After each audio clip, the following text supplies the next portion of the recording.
नमस्कार। मु अकिंचन प्रशांत कुमार आपण मानकु नमस्कार जणे आरंभ करुच्ची। श्री रामचरित मानसर बालकांडर प्रथम सोपान मंगलाचारण। आज आम आलोचना करिबा मंगलाचारण पूज्यपाद गोस्वामी तुलसीदास महाराज जहाँ लिखिदे ताहा सदा वंदनीय। से मंगलाचारण को आपण मान जीवन में लगे जीवन को सफल करंतु। अकिंचन प्रशांत कुमार को मंगलाचारण अवगाहन करिवार तो सुजोग प्राप्ति होती से निजे को धन्य मन कर। वर्णानामर्थ संघानां रसानां छन्दसामपि मंगलानां च कर्तारो वंदे वाणी विनायक। पूज्यपाद प्रथमे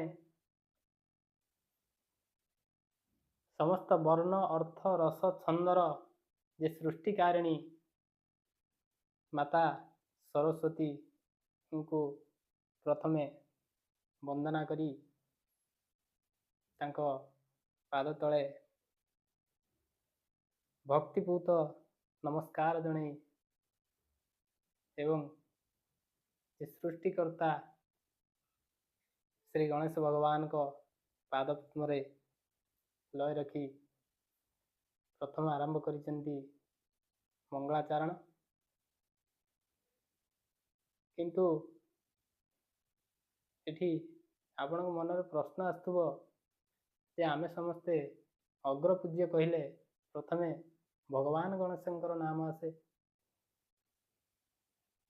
तुलसीदास महाराज समस्त रस छंदर आचार्य किंतु समस्त मर्यादार अनुकूल न जाई प्रथमे माता सरस्वती को वंदना करिसेंती एवं सृष्टिकर्ता गणेश को तापर वर्णना कर।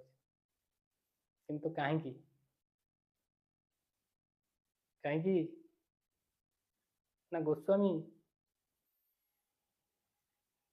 प्रथमे चिंता कले जो माता गर्भरु भगवान गणेशंकर सृष्टि तो से माता को सर्वप्रथम नमस्य चिर नमस्य एवं जो अग्रपूज्य गणेशंक पई आमे मंगल कामना करुवा मंगलर उच्चारण पई जो शब्द छंद रस दरकार सी होचंती माता सरस्वती ठारू सृष्टि होता है। तो सेथि पई माता सरस्वती को से प्रथमे अग्रपूज्य भावे वंदना करिसेंती एवं तापरे विनायक को मध्य नमस्कार करिसेंती। तो तापरे क्या विषय नमस्कार करचंती भवानी शंकर वंदे श्रद्धा विश्वास रूपिणो जभ्यं विना न पश्यन्ति सिद्धा स्वंतस्थमीश्वरम।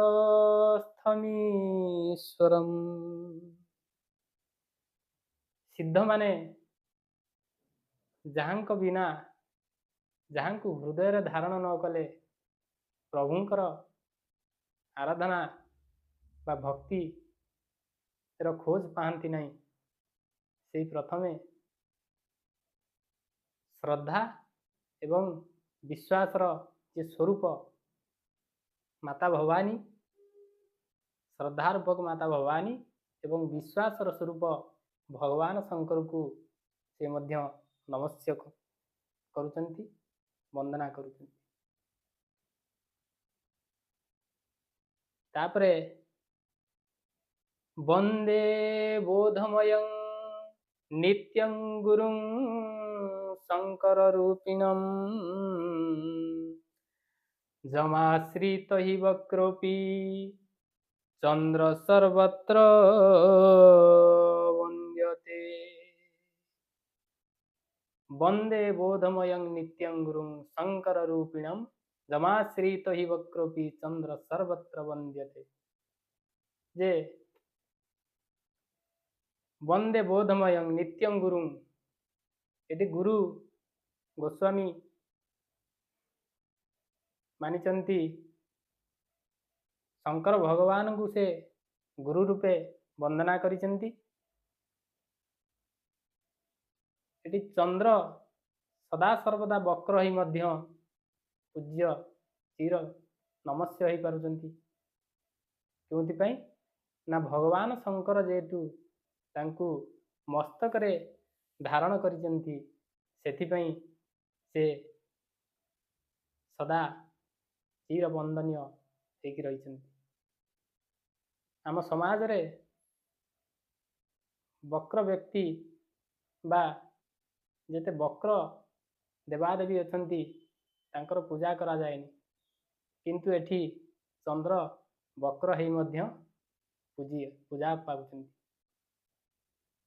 ये सबु भगवान शंकरंकर प्रतापरु, सेथिपाई गोस्वामी तुलसीदास महाराज जहाँ को गुरु करिचंती। जीवन में गुरु आम एमती करिया आवश्यक जे जदि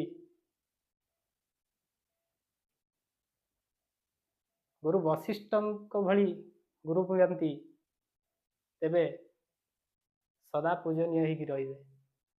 आ जदि गुरु द्रोणाचार्य भली गुरु मिलले तेबे प्रत्येक घरे दृष्टदुम्न जन्म हेबे एवं गुरु द्रोणाचार्य पढ़ी मध्य तांकर शिर को छेदन करेंगे। तेणु एठी सेमती गुरु चयन करिया दरकार जे आमको सत् मार्ग रे नहीं जाई पारुथिबे। तेणु सेथिपाई एठी गोस्वामी तुलसीदास महाराज एमिति एक गुरु चयन करचंती जे तांको जीवन रे भगवान शंकरंकर आशीर्वाद रु तांकर जेते काव्य कविता से रचना करचंती सामवेद समान फलवती है। तो ये थिला आज तीनोटी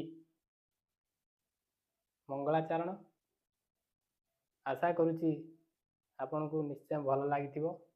जदि किसी त्रुटि थिबो तेबे आपण अकिंचन प्रशांत कुमार को क्षमा करी मार्जित करिवे। रही जय सीताराम।